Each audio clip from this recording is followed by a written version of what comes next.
Magandang araw po sa inyong lahat mga kapatid.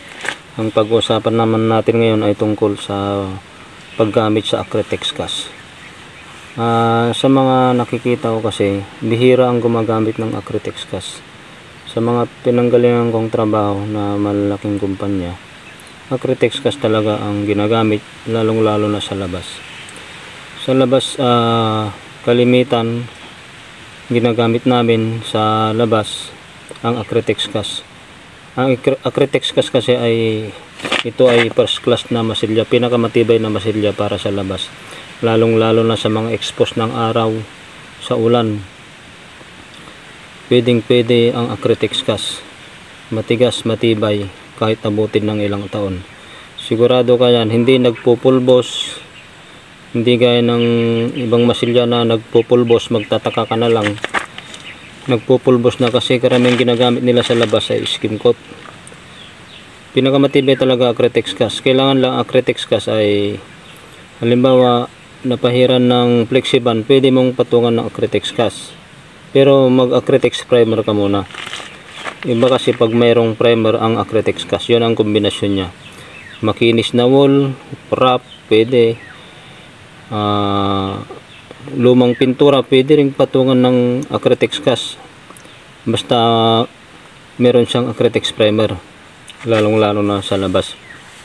Karamihan kasi pag mga magre-repaint na, pag pinahiran ng Acrytex cast o Acrytex primer, kasi magkasama yung dalawa na yan. Pag repaint kasi, lumulobo yung pinapatungan ng Acrytex primer o Acrytex cast. Kasi ang mga masilya nun na ginamit nila ay mga powder. Halimbawa, hinaluan nila ng patching compound na flat latex o water based na pintura. Haluan nila ng patching compound. Nagpupulbos yun pag na-expose sa araw. At yung skim coat, nagpupulbos din yun pag expose sa araw.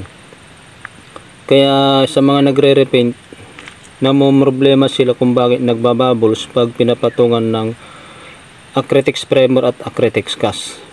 Yun ang nagiging problema sa mga naunang nagpintura. Hindi nila alam na ginamitan pala yun ng skim coat o kaya patching compound na may pintura.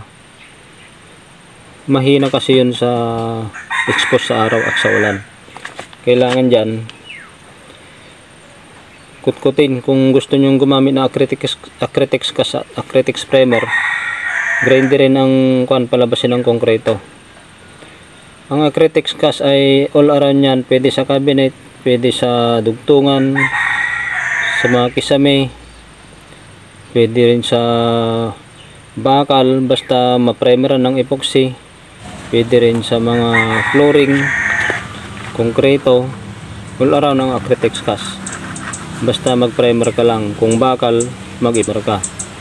Kung konkreto, mag-Acrytex primer ka bago ka gumamit ng Acrytex cast.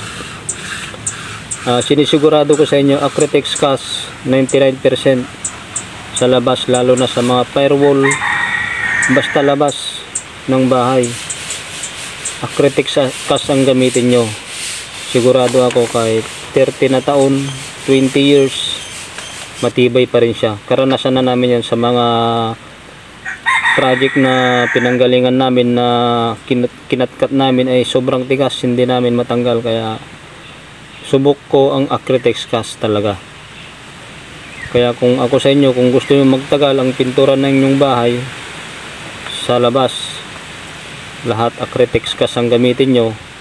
Okay lang yung loob na water base na may patching compound o kaya kahit anong masilya na water base, pwede sa loob.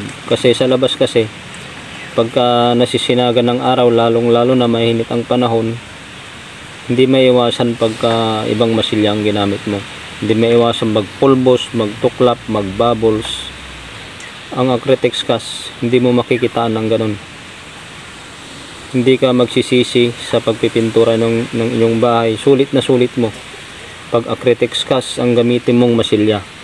Kaya kung ako sa inyo, kung may pang labor o pambili ng materyales, sakripisyo nyo ang masilyang ito. Acrytex cast talaga the best. Hindi ka magsisisi. Medyo mahal nga lang, pero sa tibay naman talagang sulit na sulit mo siya. Hindi gaya ng ibang masilya na abutin lang ng 3 taon, 5 taon, wala na. Magre-repaint ka na naman. Doble labor, doble trabaho kasi magbabubbles, magbopulbos yun. Kaya sa konting tips ko kung ito, konting tutorial kong ito, sana ay nakapagbigay ako sa inyo ng konting tips. At kung pwede ring mag-like, subscribe, makakatulong ito ng malaki sa aking channel. Maraming salamat po.